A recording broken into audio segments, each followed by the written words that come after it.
Hi and welcome to PCMNorway Productions coverage of the Vuelta España. Today it's the 17th stage. It goes from Faustino to Peña Cabarga. The stage is 211 kilometers long and it's a mountaintop finish. On today's stage we will be over 3 mountains, including the last one. The first one is Portillo de la Sía and the second one is Puerto de Alisas. And both of them gives out 10 points to the first man over the top.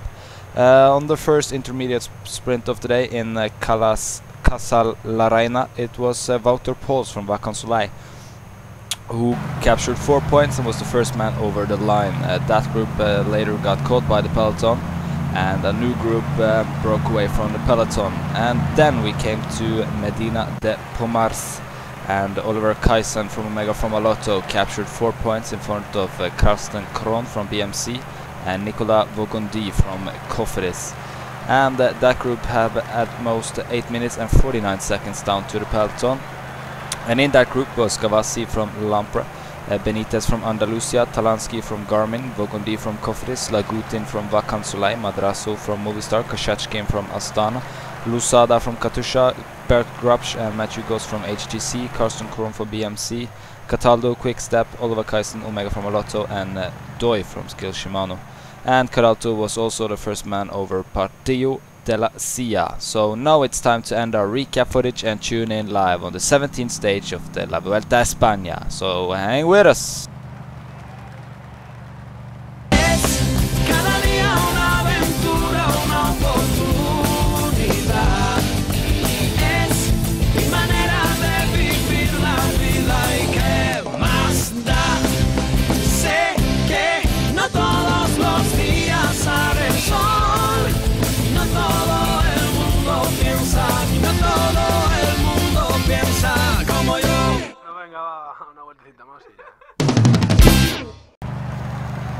Hi and welcome back. The breakaway is 30 kilometers away from the finish line in Peña Cabarga, and the peloton is 3 minutes and 30 seconds behind them. So they have been going strong throughout the day, as Madrasso is the one at the front of this group with 1 kilometer to go until they are at the top of Puerto de Alisas, and the first man over will get 10 points in the King of the Mountain jersey classification, and I assume that Caralto will be the first man over, since with those 10 points and he gets them as well, so that means that he now got 125 points in that classification and will lead that jersey, not just wear it, but be the one that's first in that classification on tomorrow's stage. So that's good for Dario Cadalto, the Italian from Quickstep, as the peloton is now led by, hard to tell, Geox, Lampre and Euskaltel. So Scarponi, Menshov and Igor Anton, we might have to look out for those guys. Bradley Wiggins is about 3 minutes behind Vincenzo Nibali in the general classification, and the last week is much more hillier with short climbs with steep parts instead of those long climbs with a mediocre climbing percentage, and he might lose some places in the general classification, as some riders might climb a little bit in the classification, as Andrei Kashachkin from Astana is attacking away from the first group. He's from Kazakhstan, and he was suspended a couple of years due to some illegal business he was involved in, and he's back in the peloton riding the Vuelta for Astana, and is now ahead of the field with the remainders of the breakaway group chasing behind him. Soon 10 kilometers to go for him.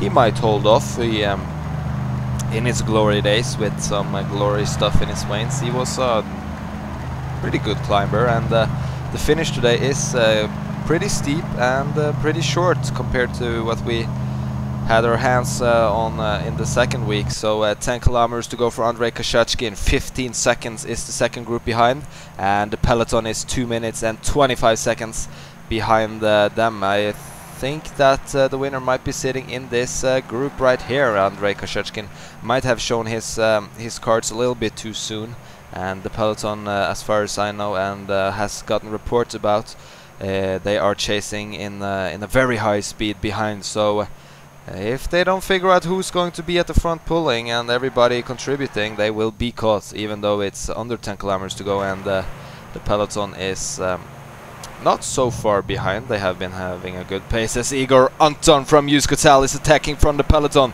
This is definitely an attack on the red jersey of Vincenzo Nibali, and he gets company by Stinde Volder from Vacan Soleil as they are passing Karsten Krohn from BMC, and Dario Cadalso from Quickstep is heading to the front of this group as Andrei Kashechkin soon got 5 kilometers to go, and he's also soon caught by Dario Cadalso, Adam Talansky, and all the other guys in this group as Dario Cadalso goes out on his own.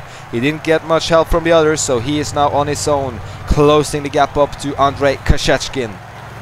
As Joaquin Rodriguez is now up in the same group as Sergei Lagutin, Adam Talansky, Madroso, as Nibali is there as well with Igor Anton leading this group.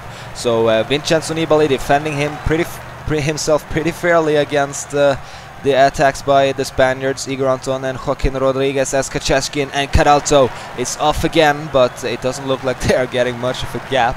It's more like you know, when you have captured a fish and you pull him up to shore, you know, that last battle he puts out. It's kind of the same thing that Cadalso and Kashechkin are doing. 1 kilometer to go as these two Spanish giants are battling it out with Vincenzo Nibali trying to do some damage control. It's looking like Joaquin Rodriguez is the strongest of these three, and Igor Anton is just trying to take his wheel. Joaquin Rodriguez might get this one. He is losing Anton now. It looks like Joaquin Rodriguez is the strongest as well, and Igor Anton unable to close that gap. It looks like, but will he get any seconds on Vincenzo Nibali? Yeah, he will. Joaquin Rodriguez takes this one in front of Vincenzo Nibali, and I think it was Dennis Menshov coming in on the fifth spot there, and Scarponi in the 4th, and that means we had Joaquin Rodriguez in front of Anton, Nibali, Scarponi and Menshov, and Joaquin Rodriguez took 4 seconds on Anton, 26 on Nibali, 57 on Scarponi, and 1 minute and 8 seconds on Dennis Menshov. But that means Igor Anton not strong enough today. Joaquin Rodriguez is the strongest from Faustino to Peña Cabarga, 211 kilometers, and he was definitely the strongest. Vincenzo Nibali still in the red jersey, and Igor Anton is still in the green points jersey. Cadalso now overtakes Igor Anton in the King of the Mountain jersey contest, and Rain Terme is still in the white jersey, and actually took some time on his competitors today, as Geox and Katusha are still battling it out in the team classification. So that was all we had time for here in PCMNorway Productions coverage of the Vuelta. My name was Dick Anderson. I hope you enjoyed this 17th stage from Faustino to Peña Cabarga, and I hope that you tune back in tomorrow on the 18th stage of the Vuelta. Not so many days left, so we hope that you hang with us on the last ones. Adios!